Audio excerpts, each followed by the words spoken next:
I learned to trust my shield before I ever learned to trust my courage. The courage could fail, a flickering candle in the gale force winds of fear. But the shield, a heavy plank of stormwind oak banded with true silver steel, was a simple and honest thing. It would hold or it would break. There was no deceit in it. I was a footman in the king's service, a son of Elwyn, and my world had shrunk to the weight on my left arm and the biting cold of this forsaken continent. Here in Northrend, at Valiant's Keep, honesty was a rare commodity, and a simple truth like a good shield was worth more than a king's ransom. My post was the western battlement, overlooking the gray, churning waters of the Borean tundra's coast. The days bled into one another, marked only by the changing of the guard and the thickness of the frost on the stone. Routine was our armor against the creeping dread that seeped from the land itself. At dawn, the horn would sound, a mournful cry that the wind seemed to mock. I would rise from my cot, the air of physical pain in my lungs, and begin the ritual. First, the leather gambeson, its familiar scent of wax and sweat a small comfort. Then the mail, each ring a cold kiss against the wool. Finally, the plate, greaves, gauntlets, cuirass, strapped and buckled in a sequence I could perform in total darkness. The final piece was the lion-crested helm of Stormwind, its gaze fixed forward, unblinking. It hid my face, and in doing so, made me part of the wall. The keep was a city of grim purpose. The clang of the blacksmith's hammer was its heartbeat, a constant, rhythmic reassurance that we were still mending, still fighting. Priests from the Cathedral of Light held services in a makeshift chapel, their gentle chants a fragile bastion against the profound, unholy silence that lay beyond our walls. I would sometimes stand at the back, not for the sermons, but for the warmth of the candles and the sight of the light's grace made manifest in their spells. It felt distant to me, a language I once understood but had started to forget. My faith was in the man standing next to me in the shield wall, in the keen edge of my blade, and in the sergeant's parade ground bellow that could cut through the fog of battle. Sergeant Boren was a man carved from granite and stubbornness.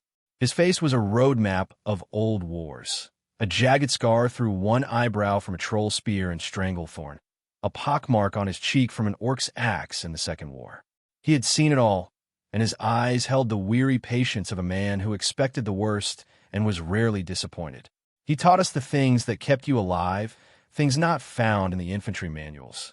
How to read the wind for the scent of decay that heralded the Scourge. How to plant your feet on icy ground so a ghoul's charge wouldn't send you sprawling. How to listen, in the dead of night, for the sound of bones scraping on stone. Fear is a tool, he would rasp, his voice like gravel grinding together. Let the enemy have it. You hold the line. That's all you do. You hold the line. Our squad was a microcosm of the Alliance itself. There was Thurger Bronzebeard, a dwarf from Ironforge whose ancestral axe had a name I couldn't pronounce and a history he was all too willing to share over a pint of ale. He was our anchor, his short, powerful frame seemingly immovable. Then there was Alara, a young priestess barely out of her novitiate in Northshire Abbey. Her faith was a brilliant, burning thing, fierce and untempered by the long years of doubt that plagued the older chaplains. She saw the light not as a gentle comfort, but as a righteous fire to scourge the darkness. When she called upon it, her eyes would blaze, and for a moment, the chill of this land would recede. We watched over her, and she, in turn, watched over our souls and our flesh, mending both with her prayers. The quiet moments were the most dangerous. In the clamor of the training yard or the mess hall, you were just another soldier. But alone, on watch, with the wind whispering its secrets from the direction of ice ground, the mind could wander. I would think of the rolling green hills of Elwyn, the warmth of the sun on the vineyards of my home. I remembered the taste of fresh-baked bread from the Lion's Pride Inn, the sound of children laughing in the streets of Goldshire. These memories were a lifeline, but they were also a torment. They reminded me of what we fought for, but also of everything we stood to lose, everything this land of death sought to erase. The Lich King's greatest weapon wasn't his armies of undead. It was the slow, grinding despair that eroded a man from the inside out. He didn't just want your life. He wanted your hope. One evening, during the long, blue twilight that passed for dusk in this season, Thurger was polishing the intricate runes on his axe by the light of a brazier. The firelight danced across his braided beard, catching the silver clasps. He hummed a low, guttural tune, a song of stone and deep places. "You're quiet tonight, lad," he rumbled, not looking up from his work. Quieter than usual, I was leaning against the Merlin, my gaze lost in the shimmering curtain of lights that danced in the northern sky. They were beautiful, but they felt like a beautiful shroud over a corpse. "Just thinking," I said, "about what the sergeant said, about holding the line." Thurger grunted, testing the axe's edge with a callous thumb. "Good advice. The line is everything. It's the shield next to yours. It's the priestess behind you. It's the knowledge that you're not standing alone in the dark. Break the line, and the dark gets in." He finally looked at me, his eyes dark and ancient. "Let me tell you something my father told me. A dwarf is his oath. A man is his word. Here, our oath and our word are the same. We held. That was the beginning and the end of our duty. We held the walls of Valiant's Keep. We held the supply routes from the coast. We held our nerve when the shambling horrors came out of the mists. We held onto the memories of home, shielding them like a flame in a storm.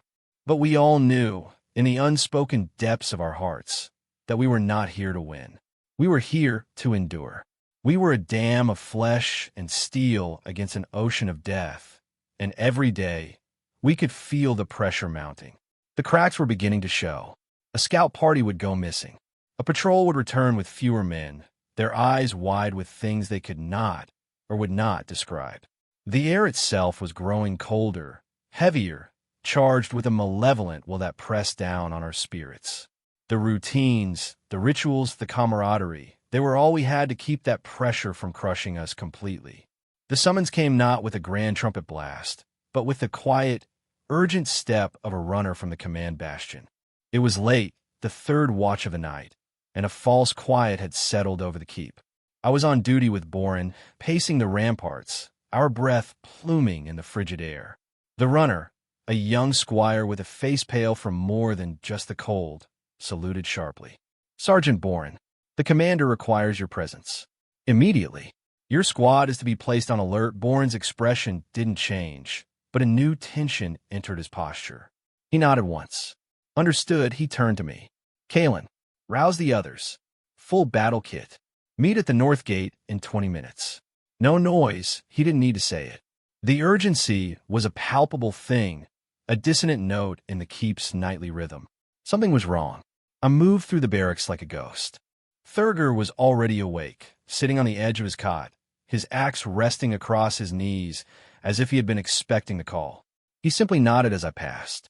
Alara was in the chapel, kneeling before the altar. She looked up as I entered, her face serene, but her hands were clenched tight around the silver symbol of the light she wore. "The light calls us to service," she said, her voice a low, steady whisper. It wasn't a question. I just nodded and left her prayers. By the time I had my own gear fully secured, the others were already gathering, shadows moving in the deeper shadows of the gatehouse. There was no chatter, no nervous banter. We each performed our own silent rituals, checking straps, tightening buckles, whispering a prayer or an oath to whatever we held sacred. Commander Halford stood before us in the lee of the gate, a map spread on a crate before him, illuminated by a single hooded lantern. His face was grim, etched with the weariness of a man who sent others to die for a living. At ease, he began, his voice low but carrying in the still air. 3 hours ago, we lost contact with the Farsher mine. It's a small iron deposit, but it's vital for our smiths. A patrol sent to investigate has not returned. He tapped a location on the map, a point deep in the woods that bordered the tundra. Aerial reconnaissance spotted this. He moved the lantern, and the light fell on a grainy, magical image. It was a structure, angular and jagged, pulsing with a faint, sickly green light. It hadn't been there yesterday. A necropolis, sprung up like a black mushroom overnight. It's sitting right on top of the mine's location, a cold dread sharper than the wind, settled over me. A necropolis. Not just a roaming band of ghouls, but a fortress of the Scourge, a factory for their unholy war machine. Boren spoke, his voice flat. Our orders, Commander. Halford looked at each of us in turn, his gaze lingering for a moment. This is not a siege. I don't have the forces to spare for a full assault. This is a surgical strike. Your squad will infiltrate the area, ascertain the strength of the enemy, and if possible, disrupt whatever ritual they are performing. We believe they are using the miners and our missing patrol to fuel it. The unspoken words hung in the air. The miners were gone. The patrol was gone. This was not a rescue mission. The light guides us, Ilaris said softly, her hand on her holy symbol. Thurger spat on the ground. And a sharp axe helps, Halford rolled up the map. You are our eyes and ears, Sergeant. Your objective is intelligence and disruption. Do not engage the main force unless absolutely necessary. Get in, do what you can, and get out. The lives of your people are worth more than a pile of rocks. It was the closest the commander ever came to sentimentality. He looked at Boren. Any questions? Boren shook his head. None, sir. Then go with the light, Halford said, turning away and melting back into the darkness. His dismissal was as abrupt as his summons. We were alone again, a small squad of 4, facing a fortress of the damned. Boren turned to us, his face half in shadow. You heard the man, swift and silent. We move in 5 minutes. Check your gear one last time. He walked over to me, clapping a heavy gauntlet on my shoulder. Kalen, you're on point with me. Your eyes are sharp. I want you watching for tracks, for disturbed snow, for anything out of place. This is their ground now. We are the intruders, I nodded, my throat too dry for words. My heart was a frantic drum against my ribs. This was different. This wasn't holding a wall. This was stepping into the heart of the enemy's power. Thurger came to stand beside me, his shield already strapped to his arm. Don't you worry, lad. We've faced worse. I looked at his bearded, resolute face and tried to believe him. I wasn't sure we had. We gathered in a tight circle, just before the gate was winched open. Alara stepped into the center. A moment, she whispered. She raised her hands, palms open. May the light be a lantern to your path, a shield for your heart, and a sword for your hand. May it grant you clarity in the darkness, and courage in the face of despair. A soft, golden light bloomed from her hands, washing over us. It was warm, a stark contrast to the biting cold. It didn't banish the fear, but it gave it form, something to push against. It was a reminder that we were not of this place, that we carried a fire the darkness could not extinguish. I felt the warmth sink into my armor, into my bones. For the Alliance, for the King, for the memory of sunlight. The gate groaned open, a dark mouth revealing a world of white and gray. We stepped through, and the gate closed behind us with a final, echoing thud. We were outside the walls. We were in the wild. The march was a lesson in silence and cold. We moved through the skeletal remains of a forest that clawed at the edge of the tundra, its blackened, leafless branches like skeletal fingers reaching for a gray, unforgiving sky. The snow underfoot was deep and soft, muffling our steps but draining our strength with every stride. Boren led the way, his movements economical and sure, a hunter in his element. I followed a few paces behind, and to his left, my shield held high to deflect any sudden ambush, my eyes scanning every shadow, every drift of snow. My senses felt heightened raw. The snap of a frozen twig under Thurger's heavy boot sounded like a thunderclap. The whisper of the wind through the dead trees sounded like voices, mocking and indistinct. Every so often, Boren would hold up a fist, and we would freeze, melting into the shadows of the trees. We would wait, listening, our breath held tight in our chests. The silence of Northrend was not an absence of sound. It was a presence. It was the weight of ages, the pressure of 1 billion souls silenced before their time. It was a hungry, listening quiet, and I felt as though we were trespassing in a vast, open tomb. More than once, I felt a prickling at the back of my neck, the distinct, unnerving sensation of being watched by something unseen, something ancient, and utterly without pity. I would scan the trees, the ridges, but see nothing. It was a pressure on the mind, a subtle poison. The Lich King's domain began long before you saw the first ghoul. It began with the doubt he planted in your heart. After what felt like an eternity, we found the first sign of the missing patrol. A discarded ration pack, half buried in the snow. A few yards further, a single steel gauntlet, its fingers curled as if still trying to grip a sword. There were tracks, a chaotic mess of heavy boot prints, and something else. Something that didn't use boots. Long, dragging furrows in the snow, interspersed with the clawed prints of something heavy. Ghoul tracks. Boren knelt, examining the scene. He ran a gloved finger over the edge of one of the boot prints. They were ambushed here, he said, his voice a low growl. They put up a fight. A short 1 inch he pointed. The tracks lead northeast. All of them. The Scourge and our people, they hadn't just been killed. They had been taken. We followed the trail with renewed caution. The feeling of being watched intensified, and now it had a focus. It was coming from ahead, a psychic hum that vibrated just at the edge of hearing. It made my teeth ache and the old scar on my shoulder throb with a phantom pain. Alara walked with one hand resting on the hilt of her mace, her lips moving in a silent prayer. Even Thurgar, usually a bastion of stoic resolve, seemed unsettled, his grip on his axe tight enough to turn his knuckles white. The land itself was changing. The snow grew thinner, revealing cracked, black earth beneath, as if the ground itself was blighted. The air grew thick with a faint, cloying stench, the smell of old meat and arcane corruption. The first clash came without warning. We were moving through a narrow defile, flanked by high, rocky walls, when they rose from the snow.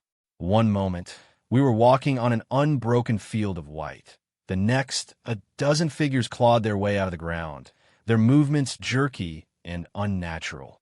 Ghouls. Their skin was the color of old parchment stretched tight over warped bones. Their eyes were points of cold, blue light, burning with a mindless hunger. They let out a chorus of high-pitched, chittering shrieks that scraped at the nerves. Boren's command was instantaneous, a sharp, explosive roar. Shield wall.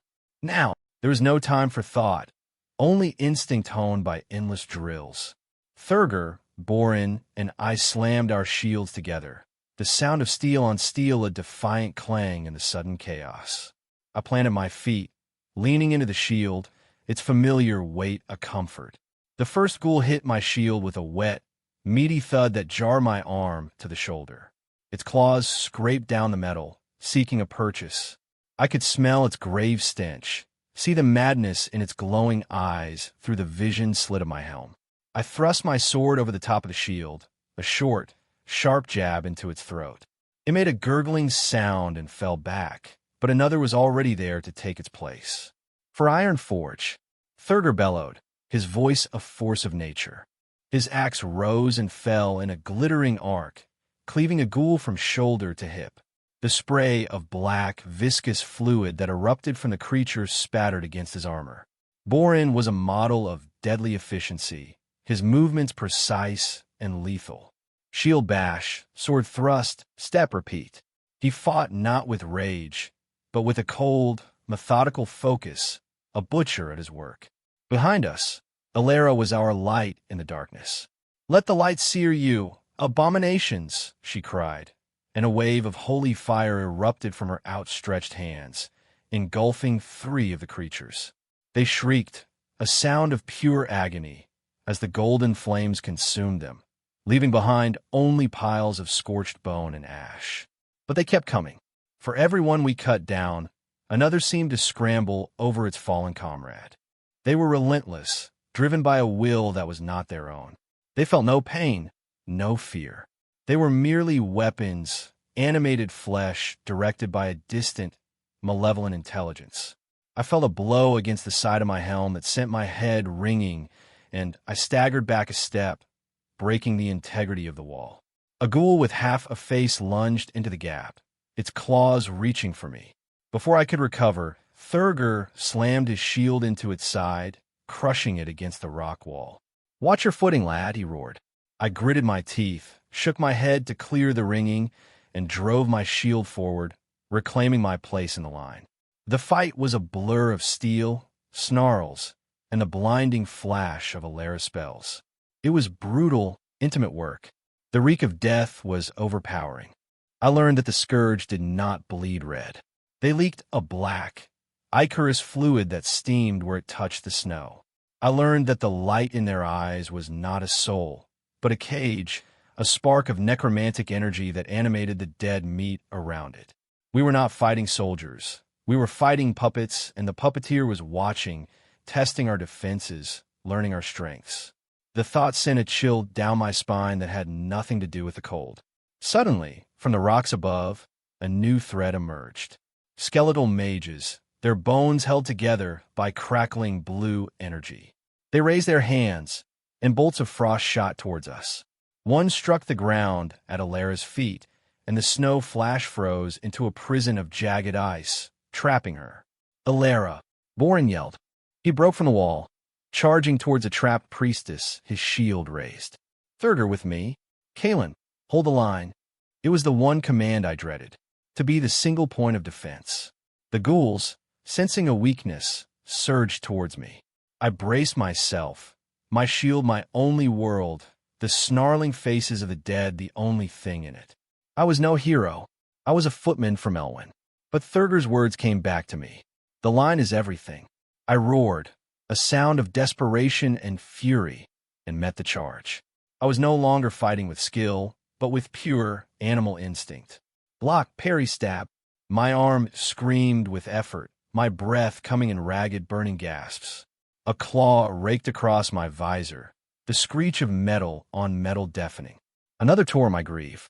I was being overwhelmed, pushed back step by agonizing step. And then I heard Thurgar's war cry. He and Borin had shattered Alera's icy prison and were now cutting their way back to me. Alera, freed, unleashed a wave of divine power that staggered the ghouls, giving me a moment's respite. The tide turned. With the four of us reunited, the mindless assault of the ghouls faltered. We pressed our advantage, fighting back-to-back in a circle of steel and holy light. Thurgar's axe was a whirlwind of destruction. Borin was the unyielding rock against which the wave of bodies broke. Alera's light was both our salvation and our wrath. I found my rhythm again, moving in concert with them, a part of a single, living weapon. In minutes that felt like hours, it was over. The last ghoul fell, its head severed by a final, vicious swing from Borin. The silence that descended was more jarring than the noise of battle. All that remained was the whisper of the wind, the sight of the dead, and the sound of our own labored breathing. We had survived our first real test, but the necropolis was still ahead, and this was only the greeting party. We didn't linger. Borin made a quick assessment of our state. I had a few deep scratches on my armor and a head that still rang like a bell. Thurgar had a gash on his arm that Alera quickly sealed with a soft, golden glow and a murmured prayer. We were battered but whole. "Move," Borin ordered, his voice strained. "They know we're here now. The element of surprise is gone." We pressed on, leaving the carnage behind us, a grim tableau that would soon be covered by the indifferent snow. The psychic pressure in the air was stronger now, a palpable weight. It was no longer a vague sense of being watched. It was a focused, hateful glare. I could feel its tendrils searching for purchase in my mind, whispering of the futility of our mission, of the warmth of a grave, of the peace that came with surrender. I focused on the back of Borin's cloak, on the steady rhythm of his steps, using it as an anchor against the insidious tide. As we crested a low ridge, we finally saw it. The necropolis. It was a monstrous thing, a floating citadel of blackened stone and tortured metal, tethered to the ground by massive, pulsating chains of green energy. It hung in the air like a predator, blotting out the sky, a monument to death itself. A sickly green miasma coiled around its base, where the ground was a churned-up mess of mud and bone fragments. Figures shuffled in the gloom below, hundreds of them, an army of the dead, guarding their fortress. But it was what was happening at the center of the miasma that froze the blood in my veins. This was the source of the power we had felt, the heart of the darkness. It was a ritual site. A great, circular pit had been dug into the blighted earth, and at its center stood a colossal crystal, pulsing with the same vile green light as the chains holding the necropolis. Chained to monoliths surrounding the pit were figures. I could make out the sturdy plate of the Alliance patrol and the simple leather garments of the Farsher miners. They were alive, but only just. As we watched, a figure in dark, hooded robes, a necromancer, raised a staff, and a beam of crackling energy shot from the crystal, striking one of the captured soldiers. The man screamed, a horrifying, soul-tearing sound that was cut short as his spirit, a shimmering wisp of silver light, was ripped from his body and sucked into the glowing crystal. His body slumped, lifeless, and a moment later, its head snapped up, the eyes burning with the cold blue fire of the Scourge. It began to claw at its restraints, no longer a man, but another puppet for the Lich King. We were witnessing the very process of the Scourge's creation. They weren't just killing our people. They were harvesting them. Their courage, their memories, their very souls were being used as fuel, twisted and corrupted to power this unholy war machine. Every soul fed to the crystal made it pulse brighter, stronger. The sheer, industrial evil of it was staggering. This wasn't the hot-blooded rage of an orc or the cunning of a troll. This was a cold, calculated, and utterly soulless process of consumption. We were not just an enemy to them. We were a resource, a crop to be harvested. By the light, Ilera whispered, her face ashen. She took an involuntary step forward, her hand reaching for her mace. Boren put a hand on her arm, holding her back. "No," he said, his voice grim. "Look at their numbers. We'd be cut down before we got halfway." He was right. The ritual site was crawling with abominations, their cleavers glinting in the foul light, and skeletal guardsmen stood in disciplined ranks. A direct assault was suicide. The commander's orders were to disrupt. Thurger growled, his knuckles white on his axe haft. "That thing," he nodded towards the crystal, "is what we need to disrupt." Here was the choice, laid bare and brutal. We could try a desperate, likely fatal charge to free the prisoners, the few that were left. It was the honorable thing to do, the thing the stories and songs would demand of us. Or we could follow our orders. We could find a way to destroy that soul engine, to sever the link between the necropolis and its power source. It would mean abandoning those poor souls to their fate, writing them off as a cost of war. It was a choice between a noble death and a bitter, pragmatic victory. My heart screamed to charge, to make the necromancer pay for what he was doing, to grant those men the peace of a quick end. But my training and the cold logic of Boren's gaze told me otherwise. Boren made the decision. His face was a mask of stone, but I could see the conflict in his eyes. "We can't save them," he said, and the words fell like stones into the silence. "But we can stop this from happening to anyone else. We destroy the crystal. That is the mission." Ilera looked like he had struck her. "Sergeant, we can't just leave them. We can, and we will, priestess." Boren snapped, his voice harsher than I had ever heard it. "Their souls are already lost. Our duty is to the living, to the Alliance. A noble gesture that gets us all killed helps no one. We find another way in. We find the source of its power, and we cut it. That is final." Ilera looked away, her jaw tight, but she nodded. She was a soldier, too. She understood duty, even when it tasted like ash. We pulled back from the ridge, melting back into the shadows of the blighted forest. The screams of the harvested followed us, echoes that would haunt my sleep for years to come. Boren laid out the plan, his voice a low, urgent whisper. "The main force is focused on the ritual. The necropolis itself will have fewer guards. There must be a conduit, something feeding power from that crystal up into the floating fortress. If we can find it and overload it, we might be able to set off a chain reaction." It was a desperate gamble, based on a half-dozen assumptions about necromantic architecture. But it was better than no plan at all. "Thurger," Boren continued, "you're our battering ram. If we find a weak point, you make the hole. Ilera, you keep us alive and watch for magical wards. Kalen, you're with me. We find the path. We circled the compound, staying deep in the shadows. moving with a predator's stealth. The scale of the operation was immense. We saw lines of shambling corpses being herded towards the pit, their movements sluggish. They were the raw materials. We saw hulking abominations stitching together new horrors from spare parts in open-air workshops, the air thick with the smell of alchemy and rot.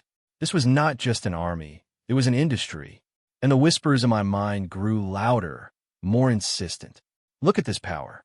What can your little kingdom do against this? Your light is a flicker. Your steel is rust. Your courage is a joke. Surrender. Serve. Find purpose in the great machine. I gritted my teeth, focusing on the sound of my own breathing, on the cold leather of my glove, on anything real. We found what Boren was looking for on the northern side of the necropolis. One of the massive chains that anchored the fortress to the ground was different from the others. It didn't just pulse with green light. It actively funneled it upwards from a stone conduit set deep into the earth. The area was less heavily guarded, patrolled by only a handful of skeletal sentinels. There, Boren whispered, pointing. That's our way in. That conduit is drawing the power from the main crystal. If we can break it, he didn't need to finish. The backlash should be considerable, Ilera added, her voice carefully neutral. It could destroy this entire section of the fortress. Good, Thurger grunted. Our approach was swift and brutal. We moved from shadow to shadow, closing the distance to the skeletal guards. Boren gave the signal, a sharp, downward chop of his hand. We struck as one. I burst from behind a pile of rubble, my shield leading the way, and slammed into the first skeleton. The impact shattered its ribcage, sending bones scattering. I followed through with a sword thrust that took its skull from its spine. Thurger's axe whistled through the air, and two skeletons fell into pieces. Boren and Ilera dispatched the others with cold efficiency. It was over in seconds. The silence returned, deeper and more menacing than before. We had forced the door. Now we had to step inside. The conduit was housed in a low, stone building that seemed to be carved from a single piece of obsidian. There was no door, but Thurger fixed that. Stand back, he rumbled, and with a roar that was pure iron forge, he swung his axe. The rune-etched blade bit deep into the stone. Once, twice. On the third blow, the wall cracked and shattered inwards. A wave of foul energy washed over us, tasting of ozone and decay. We stepped through the breach into the heart of the machine.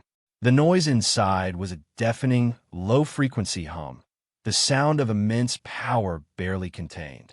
A massive, glowing green cable of pure energy snaked up from the floor and disappeared into the ceiling, feeding the necropolis above. This was the artery. We had to sever it. The chamber was not unguarded. Standing before the energy conduit was a Death Knight. He was immense, clad in black, Serenite armor etched with glowing blue runes of frost and death. A horned helmet obscured his face, but 2 points of cold, intelligent light burned where his eyes should be. In his hands, he held a massive rune blade that seemed to drink the light from the room. He turned to face us, his movements slow and deliberate. The air grew instantly, painfully cold. "You have come far, mortals," a voice echoed, not from the night, but inside our own heads. It was a voice of 1,000 tortured souls, layered and rasping. "You have come far, only to die." Fear, cold and absolute, gripped me. This was not a mindless ghoul or a shambling skeleton. This was one of the Scourge's champions, a fallen hero remade into a vessel of the Lich King's will. All the whispered dread of Northrend was given form in this single, terrifying figure. "For Lord Darren," Boren yelled. The old battle cry a defiant shout against the encroaching despair. He charged, shield raised. The Death Knight didn't move. He simply raised his rune blade and brought it down.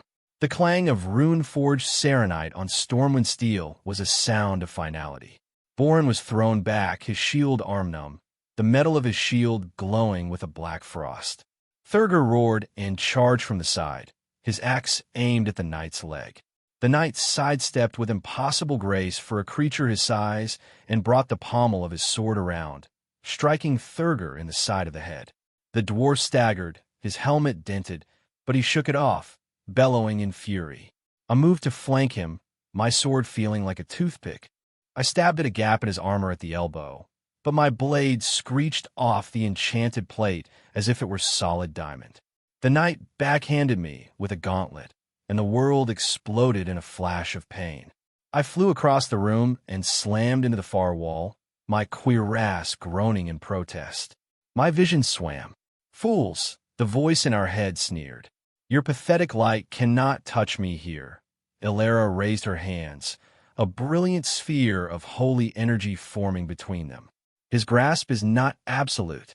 The light endures," she cried, and she launched the sphere at the Death Knight. He raised a hand, and a wall of shimmering, unholy energy appeared before him, swallowing the holy spell hole. He laughed, a dry, rattling sound. "Your light dies in the shadow of ice ground." He pointed his rune blade at her. "And so do you." A chain of spectral energy shot from the blade, wrapping around Ilera and lifting her from her feet, choking the life from her. "No!" Borin roared. He scrambled to his feet, ignoring his injured arm, and charged again, this time with a wild desperation. Thurger, his head bleeding, did the same. They hammered at the Death Knight, a storm of steel, but he was a mountain, turning their blows aside with casual ease. He was toying with us. He was showing us how hopeless it was. As Ilera struggled, her face turning blue, a terrible clarity came over me. We couldn't beat him, not in a straight fight, but our mission wasn't to beat him. It was to destroy the conduit. Lying on the floor, my head ringing, I saw it. The energy cable pulsing with unimaginable power, right behind the Death Knight.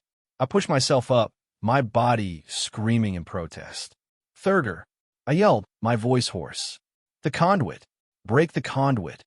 Thurger's head snapped around. He saw what I saw. His eyes met mine for a fraction of a second, and in them, I saw an understanding. A dwarf is his oath. He turned his back on the Death Knight, a suicidal move, and with a final, earth-shaking bellow of 4 Cosmodon, he threw his entire body and soul into one last swing of his axe. The Death Knight, surprised by the change in tactics, turned to stop him, but Borin, seeing the play, threw himself at the knight's legs, a desperate, sacrificial tackle. Thurger's runed axe struck the energy conduit. The sound was not an explosion, but a deafening, soul-shattering crack, as if the universe itself had broken. A wave of pure, emerald energy erupted from the breach. It struck Thurger first, and the noble dwarf simply ceased to be. His armor, his axe, his very essence vaporized in a flash of green light. The wave expanded, hitting the Death Knight. The unholy magic that held him together was unmade. His armor melted, his rune blade dissolved into dust, and for a single, fleeting moment, I saw the face beneath the helm. It was human, his eyes wide with terror and release, before he too was annihilated. The wave washed over Borin, throwing him against the wall like a rag doll. It hit Ilera, shattering the spectral chains that held her, and she fell to the ground, unconscious. The wave hit me, and it was like being struck by a physical god. The pain was absolute, a fire that burned in every atom of my being. The roaring in my ears was the sound of creation being unmade. The necropolis above us groaned, a death rattle of stone and steel. The floor buckled, and the walls began to crumble. The power flow was broken. The chain reaction had begun. Through the haze of pain, I saw Borin stirring. He was alive. Ilera was breathing. I crawled towards them, dragging my shield, the instinct to survive overriding the agony. "Sergeant," I croaked. "We have to." Go. Borin pushed himself up, his face a mask of blood and grit. He looked at the empty space where Thurger had been, and a terrible, silent grief passed over his features. But there was no time. He nodded, scooped up the unconscious Ilera in a fireman's carry, and staggered towards the breach we had made in the wall. "Move! Kalen!" he yelled over the roar of the collapsing chamber. "That's an order." I stumbled after him, out into the sickly green twilight. The ground was shaking violently. The entire necropolis was listing, groaning as its anchor to the world was severed. Chunks of rock and metal began to rain down from above. The army of the dead below was in chaos, their puppet master's attention elsewhere. We ran. We ran without looking back, fueled by adrenaline and terror, the thunder of the falling fortress at our heels. We didn't stop until the forest swallowed us once more, until the sounds of destruction faded to a distant rumble. Borin finally collapsed to his knees, gently laying Alara down in the snow. I fell beside him, my body finally surrendering to the pain and exhaustion. For a long time, we just knelt there, gasping in the freezing air, the silence of the woods returning. I looked back. Over the treetops, a column of black smoke and green energy twisted into the sky, a funeral pyre for a fortress and for a friend. We had done it. We had disrupted the ritual. We had paid the price. Borin finally spoke, his voice raw. He saved us. The dwarf saved us all. He reached out and gripped my shoulder, his hand shaking. He held the line. There was nothing else to say. We tended to our wounds as best we could. Alara eventually stirred, groggy and disoriented, but alive. Her healing light was weak, but it was enough to mend the worst of Borin's injuries and ease the fire in my own veins. We took Thurger's shield clasp, the only thing we found in the wreckage that was recognizably his, a small, bronze emblem of a ram's head. We would take it back to Ironforge. It was all we could do. The journey back to Valiant's Keep was a long, grim procession.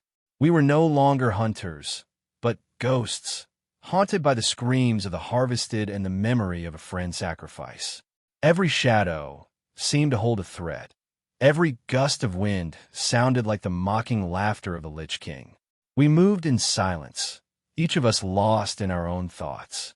I thought about the Death Knight's face in that final moment. The terror, the release. He had been a prisoner in his own body, a slave to the crown. That was the true horror of the Scourge. It didn't just kill you. It used you. It hollowed you out and wore your skin, your honor, your memory as a mask. It was an army of stolen souls, each one a tragedy, each one a weapon pointed at the heart of the living. When the walls of Valiant's Keep finally appeared on the horizon, I felt not relief, but a profound emptiness. We had won a victory, a small one in a war that seemed infinite, but it felt like a defeat. We had cut off one of the Lich King's fingers, but the hand remained, and it would grow another. Commander Halford met us at the gate. He took in our battered state, the absence of the dwarf, and his face settled into familiar, grim lines. Borin made his report, his voice devoid of all emotion, a simple recitation of facts, of objectives met, of casualties sustained. Sergeant Thurger Bronzebeard fell in the line of duty, sir. He died with honor, securing the mission's success. Halford listened, nodding slowly. His sacrifice will be remembered, he said, the formal words sounding hollow and inadequate. Report to the infirmary. You've earned your rest. Soldiers, rest did not come easily. The infirmary was warm and safe, but my mind was still in the cold, dark heart of the necropolis. I saw the soul crystal pulsing with stolen lives. I heard the screams. I saw Thurger turning to face the conduit, his face set with dwarven resolve. I understood now what we were truly fighting. We were not fighting an army of men or orcs who could be reasoned with, who could be broken, who value their own lives. We were fighting a concept. We were fighting oblivion itself, an entity that saw all of life, all of history, all of love and courage, as nothing more than fuel for its endless, silent hunger. It sought to impose a perfect, final silence on the world, a kingdom of ice and bone where no one would ever have to feel pain or fear or hope again. I finally understood the Lich King's control. It was not just magic, not just necromancy. It was the promise of an end to struggle. It was the power of absolute despair. He whispered to the souls of the fallen, to the hearts of the living, that their fight was meaningless, that their sacrifices were for nothing, that the only logical choice in a cold, uncaring universe was to lay down their arms and join the inevitable peace of the grave. He offered order in place of chaos, purpose in place of doubt, and servitude in place of the terrible freedom of choice. And for so many beaten down by war and loss, it was a convincing argument. But Thurgar had shown me the flaw in that logic. A dwarf is his oath. A man is his word. The Lich King could take your life, your body, even your soul. But he could not take your choice, not unless you gave it to him. Thurgar had chosen.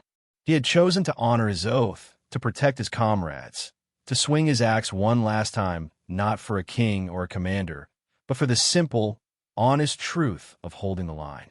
That single act of defiance, of will, was a light brighter than any of Alara's spells. It was a fire the cold could not extinguish. It was the answer to the Lich King's whispered lies. In the days that followed, I went back to my duties. I stood my watch on the western battlement. The wind still blew from Iceground, carrying its scent of ancient dust and cold stone. The dread was still there, a constant companion. But something inside me had changed. The fear was still present, but it no longer had the same power over me. I had looked into the heart of the machine, and I had seen it break. I had seen a good man, a brave dwarf, spit in the face of oblivion and choose his own end. His sacrifice had purchased more than just our lives. It had purchased clarity. My courage was not a grand, heroic thing. It was small and stubborn, like a hardy mountain flower growing in a crack in the stone. It was the quiet resolve to do the morning's ritual, to strap on the armor one more time. It was the trust one placed in Borin's command, in Alara's faith, in the memory of Thurgar's sacrifice. It was the understanding that honor was not about winning, but about how you fought, about the choices you made when all choices seemed to lead to darkness. We fight because we must. We endure because we are all we have. We hold the line because it is the only thing worth doing. The war was far from over. I knew that. The great, silent king on his frozen throne was still watching, still waiting. But now we were watching back. Tomorrow, the wind will still blow from Iceground. And tomorrow, I will raise my shield again.